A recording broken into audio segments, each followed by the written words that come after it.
Awesome. So here we go. So I have an awesome guest here. His name is Paul de Abruzzo. Would that be correct? De Abruzzo, good old Irish name. De Abruzzo. Really? Is it No, Irish? no, not at all. Italian. And that's very, very Italian. You never know. It could be, Italian, Irish. I love it, man. So awesome. So I'm having you on. We're going to talk about a couple things. Expert Investor Academy. Invest in a life worth living. So I want to jump in. I got a couple of questions. But first of all, I wanted to say, we've met. This is our first time that we're meeting. I'm on the sales team and the fulfillment team with Evan Carmichael. I work closely with him. So it's exciting to meet you officially. You're in our ecosystem. You started our program. We did speak a little briefly, and I know you mentioned it seems like it's a great place to be, and Evan's totally new to you. So I'm always excited when a new person comes on board and really discovers, what we're all about, as well as implement, and get the goals and succeeds with us. So thank you, man, for being here. And I'd like to just jump in, man. So you got a program going on. So let's talk a little bit about that. What is it that you do specifically? Well, basically, I'm a real estate investor. I have been for, is it going on 13, almost 14 years or so? And, early on in my investing career, I guess I, I ended up getting my real estate license, to buy and sell properties, mostly because of several scenarios, but mostly because there was a bit of an incident I had when I was purchasing my third property, and I had a bit of a little bit of a distaste in left in my mouth with the way the transaction kind of happened, and at the time I was assuming it was the realtor's fault that happened, and I mean you're in New York, right? I mean, realtors have the same stigma here as they do there. I mean, you have good and bad ones, and it's hard to find good ones. And when you do, you should keep them. But at the time, I was really wanted to continue to expand my portfolio. I was young. I was 25-ish, and I was like, who's going to represent me the best if I continue to want to buy properties? And that was me. And not having kids and a family and a lot of things to do at the time, I thought it was a great idea. And, I just started to help investors, find tenants for their properties, nothing crazy.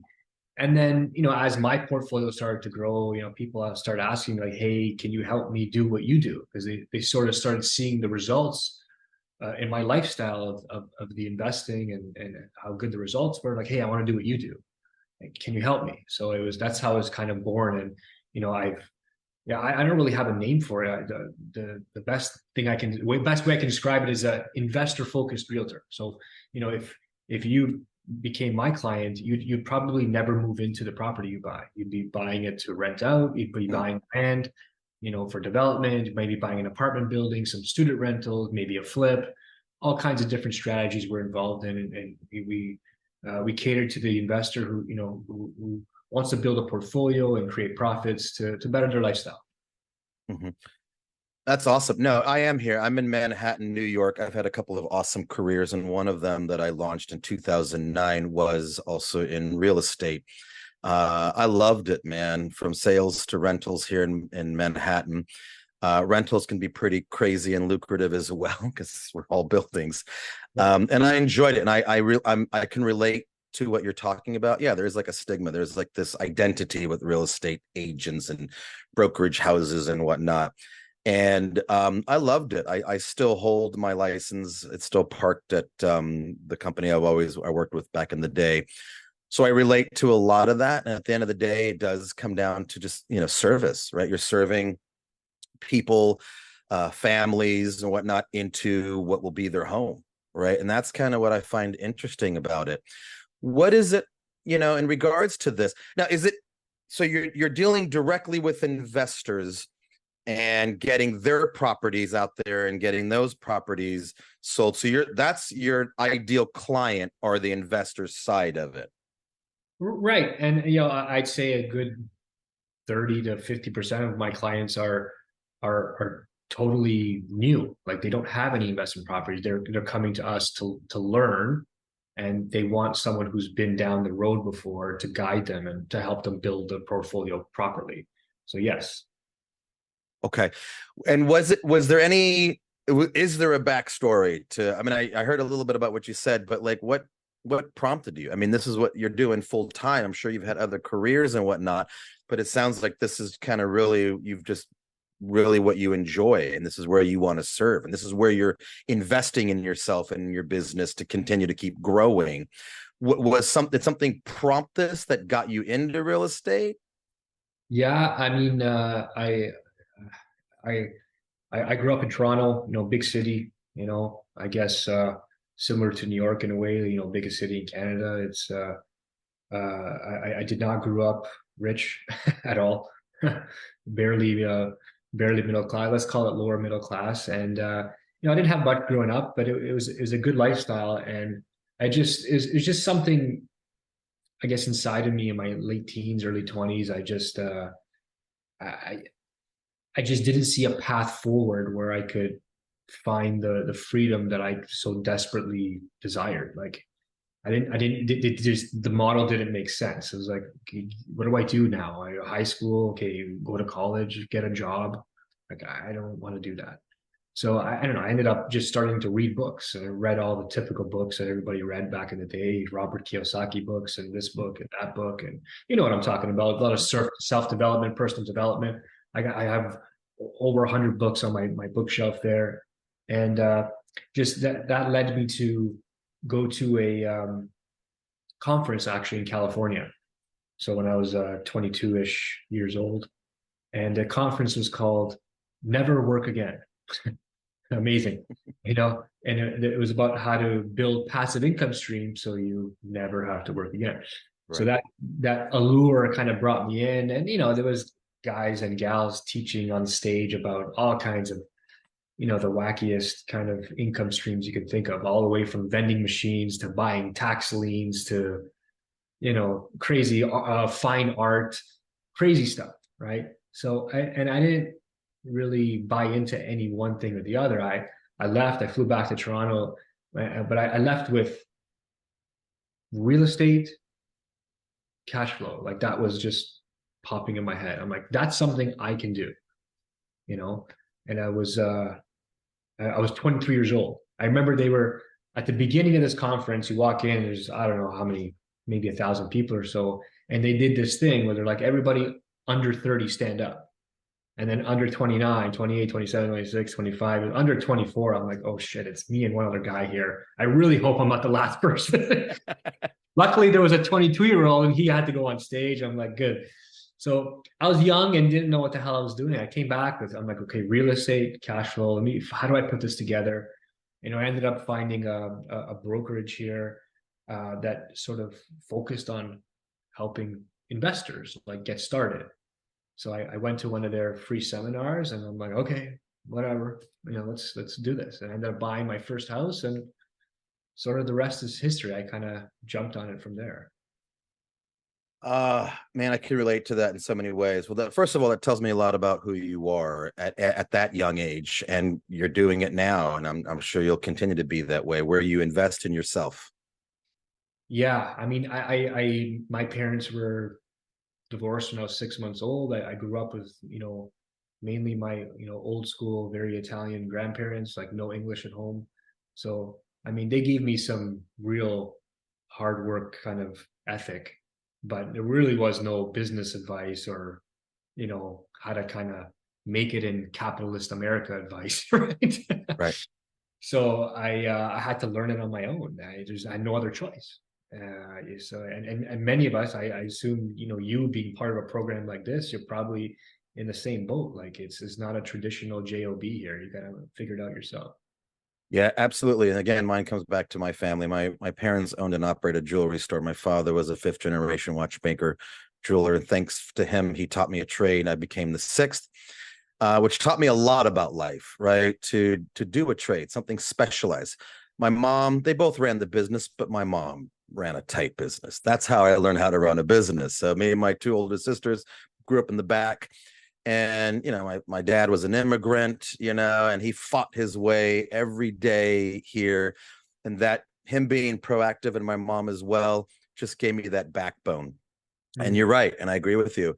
It's like, if you can only hold yourself accountable, and so at that young age something happened, something affected you, and you came back with that real estate cash flow bug, which is what you've pursued ever since, which is awesome. And people need that, right? So in other words, you got off the couch and you did something with 1,000+ people, and here you are with that investment. Now, I'm sure a lot of those people probably came home, nothing, day job, nothing wrong, but not you. And that says a lot about who you are, your integrity. And it's people like you that create programs, non 9 to 5, nothing wrong with that, but create an entrepreneurial platform to serve people. When did you know that after you started this, the real estate entity, that this is your thing, man? Like, this is where you're going to carve out, this is where you're going to be an expert. What is it that made you continue to keep growing this? And even to this day, you invest into it. What is it? When did that start? I don't know that there's just one time. I just yeah, I remember early on, because I mean I started doing this when I was young, and everybody was so surprised. Like, I remember the brokerage, they're like, hey, can we just shoot a video? Like, can you just tell people what you're doing? And I was like, I was learning how to be a roofer back in the day, so I had my jeans and my keys hooked to my jeans. It wasn't very sophisticated. I'm like, okay. And they're like, what did you do? I'm like, I don't know, bought a property. And I didn't understand kind of why everybody was so like, holy shit, this 25-year-old kid buying 3 properties. Later, I figured it out, but maybe that's what it was. Maybe, everybody kept telling me that, and I'm like, okay, maybe I'm on the right track. Maybe that was the signal or the drive, but I don't know that it was one thing. It was, I was always helping people, and sort of coaching and mentoring people that were always older than me, always. So, people with more life experience than me were trying to do what I was trying to do, but that were trying to do what I was doing. So I think maybe that was one of the things that kind of kept me on the path, if that makes any sense at all.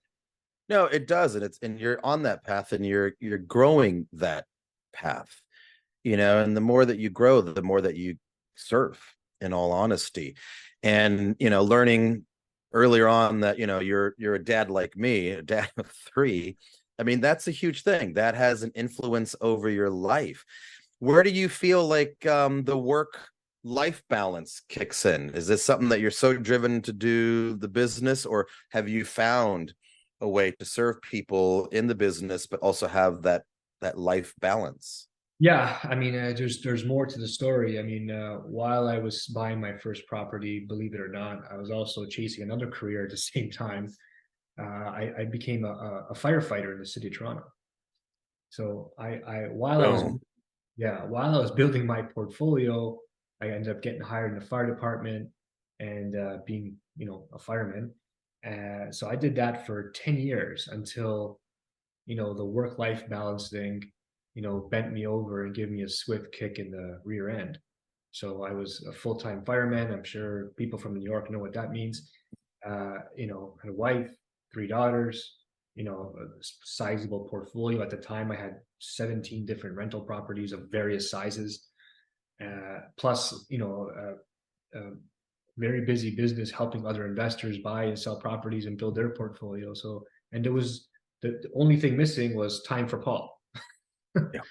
Yeah. Going to the gym, meditating, taking a break and talking to you, just hanging out with friends. And that caught up with me in my early 30s. And, I crashed, started dealing with anxiety. I didn't know what was going on. I was afraid for the future, started to affect my physical health, and also affect my relationships at home, which is not good. So I had to kind of hit the bottom there to figure out that, it's not all about money. It's money is a tool. It's supposed to help you live a better life and have a better lifestyle. You can have all the ROI in the world, But if you don't have ROL, if you don't have return on your lifestyle, you're going to miss out. That's the point. So the work-life balance thing, I learned that about 5 years ago. And now I'm in a place where work gets done, money gets made, wealth is being generated, but not at the sacrifice of my health and my family and my friends and everything else.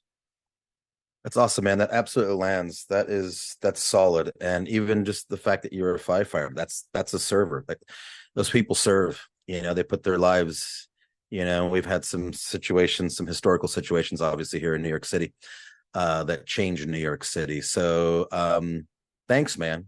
Awesome. That says a lot about you. As I look into like as you're doing this and with the life balance, you have a team, right? You're not like a solo dude. You know what I mean? Like you had a team with firefighters, you have a team. So you have a team in your business. When did that start? When did you go from like you to more people? Yeah, that was about 6, 7 years ago. I started to bring on some realtors. So there was other realtors who were, kind of investors also on a smaller scale who were like, holy shit, Paul, can I come work for you? Can you teach me what you do? Can you show me you?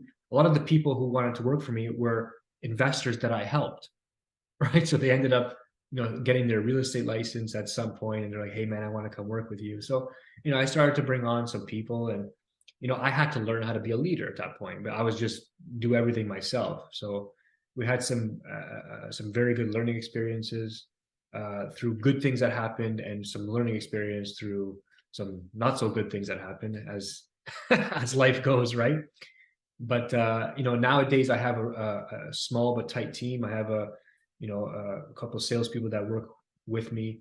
I don't like to say for me, but they work with me. We're balanced. We have an admin assistant who takes care of our paperwork, and at home we're a team too. Like believe it or not, today's Tuesday. On Tuesday mornings, my wife and I have our family meeting. You know, we're busy. She's busy, kids and whatever. She's got going on, and it's not enough to just dinner time say, hey, on Thursday on November 16th you have to do this. Like that's not. So we treat our family not like a business, but we try and have dedicated time. So Tuesday morning we talk. Isabella has to go to cheer, we have to do this, and she helps manage the property. So this is what's happening at this property, this is problem, this tenant said this, and this needs repair. We get it all done, and then we can focus on husband and wife stuff the rest of the time instead of all this crap that we have to do and not do, if you know what I mean. I do, man. A few things stood out on your website, but there were three specific things that you mentioned, and one out of the three really stood out. But you're actually expressing it now. The human being is actually expressing these words, and the first one was, "We walk our talk every time." That lands. I mean, what you're expressing in family and life and balance, and having a team and being a leader. And the second one was, we are advisors, coaches, and educators first. Selling comes second. And then the third was, authenticity is very important to us. Those are your core values, man. And I could see why you aligned with Evan and with our program and whatnot. And I find all that very honorable. But the one where you said, we are advisors, coaches, and educators first, selling comes second, that landed with me, man. As I said, I grew up in a small mom and pop shop. There was no internet back then. There was my parents didn't advertise nothing. It was back in Arizona. The competitors were in Scottsdale, all these hoity-toity jewelry stores, fancy, rooms and all of that. But everybody came to my mom and dad. Everybody wanted my dad's own hands to make their wedding rings or to fix their Patek Philippe or their Rolex or whatever.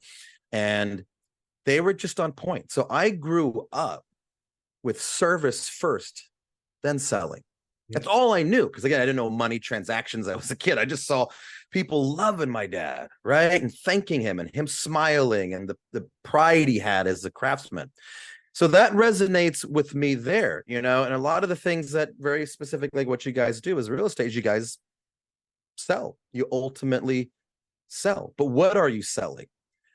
And one of the things that, as what I do in my business is I help people become, understand that they're selling themselves at the purest level.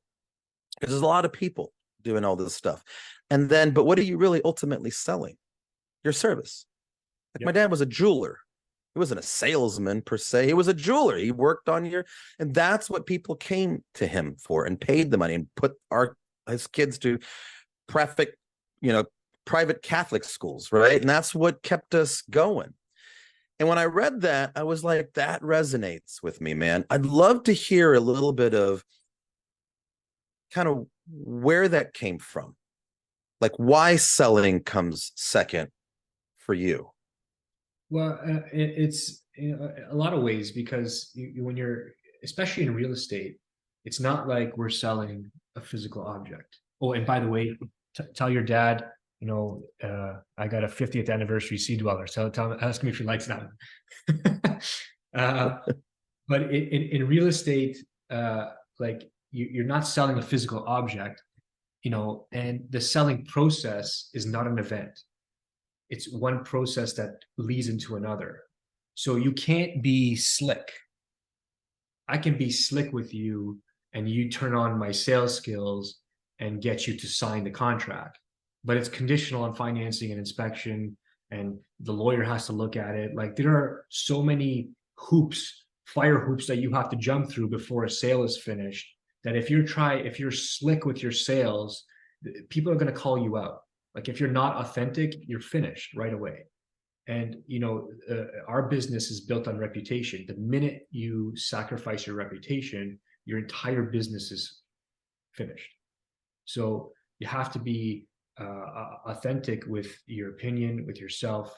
And if you serve somebody like you described well, and they do well in their real estate, in their transaction, they make money with their real estate, you don't have to sell anymore, because where are they going to come for their second or third or fourth and their 10th property?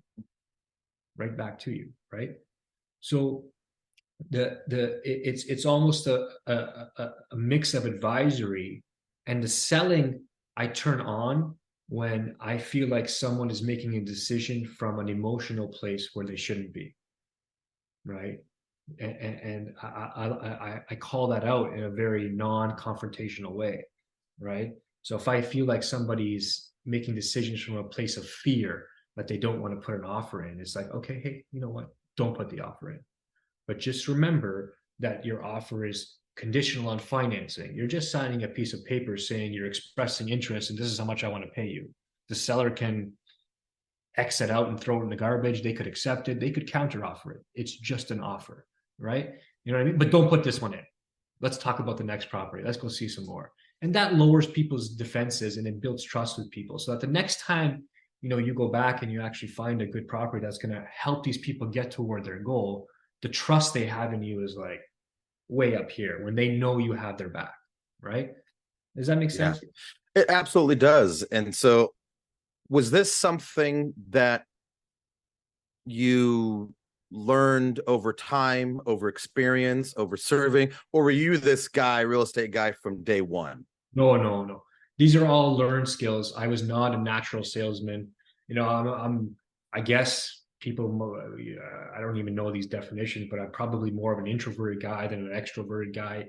Like I learned this from trial and error. And, I'm more of a, what's that term? Shoot first, aim later kind of guy. Mm-hmm. Yep. And most people are not.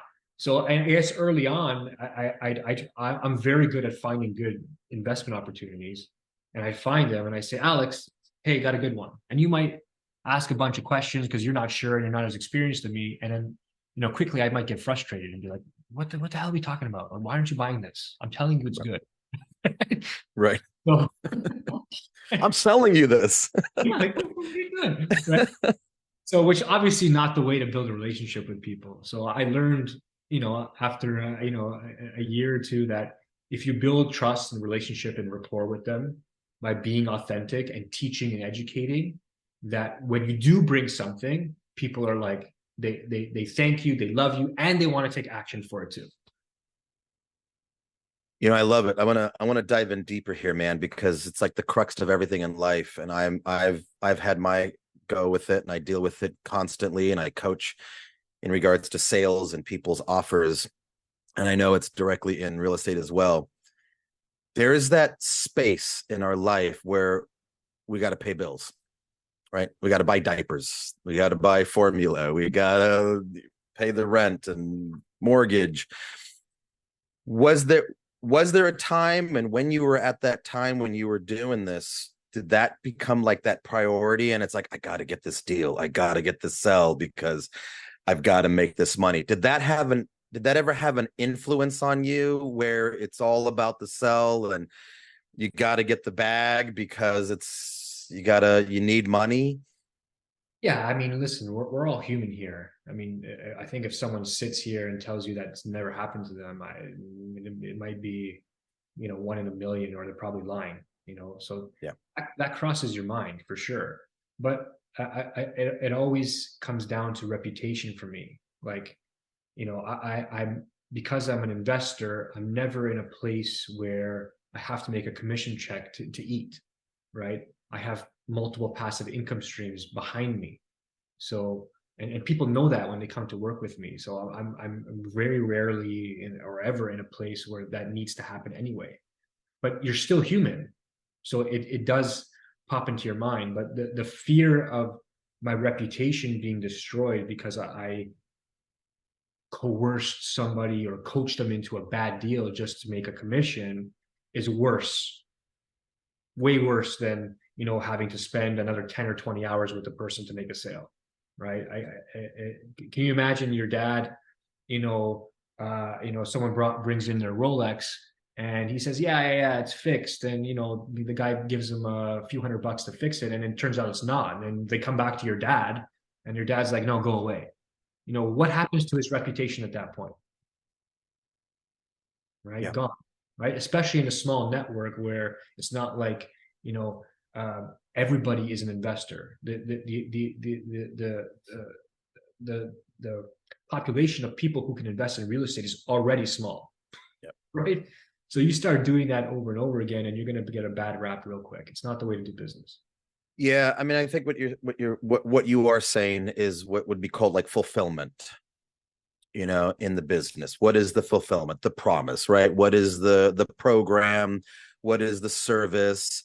And it's interesting because, yeah, if the fulfillment and the service isn't there, eventually people catch on, and people start to talk, right? And then you're not that person that is actually doing what you say. Absolutely. Um, do you find, if we call it fulfillment, do you find in your vertical in real estate and what you do specifically, that there's a big focus on fulfillment, that fulfillment is important?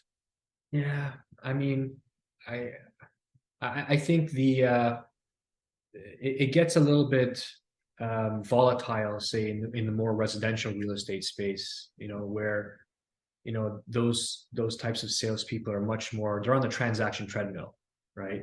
Yeah. Where I'm much more relationship based. I want to make sure Alex, does very well with his duplex, because if he does, he's going to come back and buy as many properties as he humanly can. Whereas, you buy your family home for yourself, you might not do a transaction for 20 more years. Like, there's no value after that in the relationship. Maybe you refer me something, but who knows? You know what I'm trying to say? Yeah. So that's why I much prefer to be in this space where it's really relationship based. We deal with numbers. There is emotion, but not nearly as much as, in that residential space for sure. Do you feel that, like, with fulfillment and serving, do you think that that's something that's in a person, in a business, in the CEO, in the team, or that's something like, do you have to start with that first, or is that something that over time you learn, and either you didn't fulfill and you got, some backlash came back? Is that something that's ingrained, or that's something that people have to learn, people have to build? I mean, I had to learn it, right? I did. I didn't understand it as well at first, and as time goes on, yeah, you get to figure it out, especially if you're in the game yourself, right? So, if when how do I put it to you? I bet your dad owns jewelry, and I bet if he wouldn't want to take his jewelry to somewhere and have it all scratched up and not fixed right, right? So when you put yourself in the customer's shoes, it's easy to stick to fulfillment and not get overly concerned with just doing a deal and getting a transaction, getting paid, and running away, right? Yeah. No, I agree. What would you say is, and I always like this question, what would you say has been your biggest, in your experience, has been your biggest challenge that your ideal clients have? And then there's two parts. So the biggest challenge, the top challenge that you get a lot of, and what has been how you've supported them or served them with that challenge? Uh, Biggest challenge, you know, I'd say fear. Fear is, I believe, the biggest obstacle, the invisible obstacle that stops people. Of course, there's many obstacles, not having enough money, maybe you can't qualify for financing, but that stuff can be overcome. But fear is a tough one, and I think people get stuck there a lot, and I do too. We're all human, Yeah, and I do too. I, yeah, of course, because you're human. You should be. If you didn't, I'd be scared right now, right? But if you can, when people know that even if they make a mistake, that you have their back, it's really powerful, right? And if they know that, you know, they can take a chance and they're not going to lose their life savings, right? They can commit to a strategy, right? And that even in a worst case scenario, that they're going to be okay. It just takes away all those nasty feelings and those mental loops that you can fall into when you're lying awake in bed at night. And I've coached a lot of green and beginner investors that way, and I kind of know those conversations pretty well. So I like to hit them, or hit on them early on to make them understand that you're not alone in the process. Like, just because I help you get a triplex or a condo rental or whatever, it's not like I'm going to say bye. It's we actually help you more after you close the transaction. Yeah. We're there to make sure you find your tenant, you're doing your property management, you got all your bases covered, all that kind of good stuff. That's what helps a lot. What's your take on that? I mean, I know you or your experience. I mean, I obviously looked over your website, but just hearing you, man, what's your take on that? Like, how do you feel about that? That you do deal with the number one biggest issue or challenge is fear. Well, you're dealing with that person's fear. It's you and that person. Is that something that you invite? Is that something that you're like, this is it? This is what I do best? Or is it something that you wish maybe it wasn't? Yes, it does happen, but that maybe it would happen less. No, but that's why I said on my website, and you read that, as I say, we're coaches and advisors and mentors first, Yeah. because you have to break down some of those obstacles, before someone's going to go drop $100,000-$200,000 on a down payment, on a $1 million property or whatever, right? Yep. So we have to be that. You can't, someone can't trust you to guide them along unless you're willing to deal with the ups and downs of their emotions there. Yeah, that's spot on. So in my space, what I do with working with Evan, and then in my own space, my own business and service, I deal with that in like 60 minutes. So like in 60-minute time frames, I deal with that fear of somebody investing anything from 3,000 to 100,000. Wow, interesting. Never met me, just like you've never met me. And in that period of time, 60 minutes, give or take minutes, they're going to make a decision. If it's the right thing, they'll make a decision. And I'm there and I deal with that in the moment. That boom, boom, boom, boom, boom, boom. Yeah. And I'll tell you what, man, whether it's $3,000 or it's $100,000 they're about to run their credit card, their card through, it's kind of the same. You would think it's more for 100,000, but you'd be surprised. No. It can actually not be that way. The 100,000 is like, great, who's in the room? Let's go. Right? They're familiar with transactions and so forth. Whereas the 3,000, it's like it's the newest thing. And that's like 3,000. Like that's Alex, do you know how many groceries I can get for $3,000? Not much anymore. Well, that's actually true. Even going out, like that's what is that, 3 nights in Toronto or Manhattan. So to me, in my life, I've been in film and commercial production. I was an actor, I was a director, cinematographer. I've been on sets a lot and action. I've coached actors for 18 plus years on set. And it's always that now, that immediate moment, that you're as real as today. And I've always found that I have the opportunity of not having to be in the trenches and just coaching from the sidelines. But I got to tell you, man, something about being right there in that moment of fear, it challenges me too. Like Yes. I identify with it. Yeah. And you learn something every time. It is. And that's kind of the irony, man. Like in many ways, what I do and what I help is I will advise, coach, and educate. That's what's a powerful thing on whether it's a 60-minute call or 60 days, whatever, for the transaction. It is advise, coach, and educate. It's enlighten. And as the irony is, as much as I'm helping and coaching and bringing about, I'm learning. Yeah, absolutely. I'm learning about me, and I'm learning about more people. And there's this kind of thing where there's a connection. And that's pretty admirable. What would you say? So what happens when the team, I'd love to hear this. What happens when the team does a sale? What does that look like? You guys have a sale. What does the team look like when you guys close or whatnot? Yeah. I'll answer this one, then I got to run to my next call. I'm sorry. But when we do a sale, no one's jumping for joy. So like, Alex, hey, you bought this duplex, you firmed it up, you signed away your conditions, you're going to close in 90 days. Fantastic. Now I'm like, okay, now the real work begins. Hey, are you going to manage this property yourself? Are you going to hire a property manager? Who's going to handle your bookkeeping?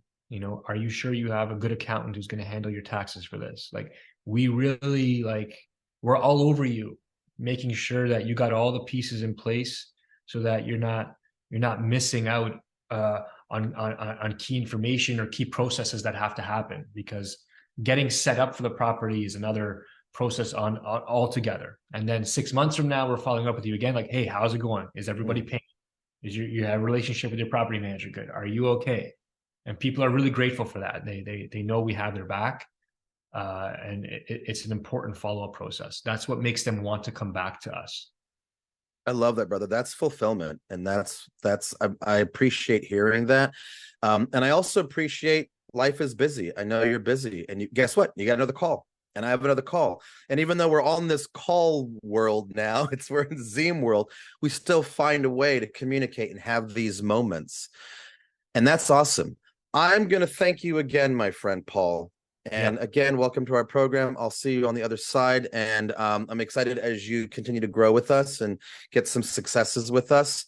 And I'm going to also wish you, my friend, the best of luck in your business. It was a pleasure meeting you.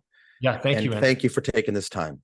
Appreciate it, brother. Talk soon. You're welcome. Have a good one.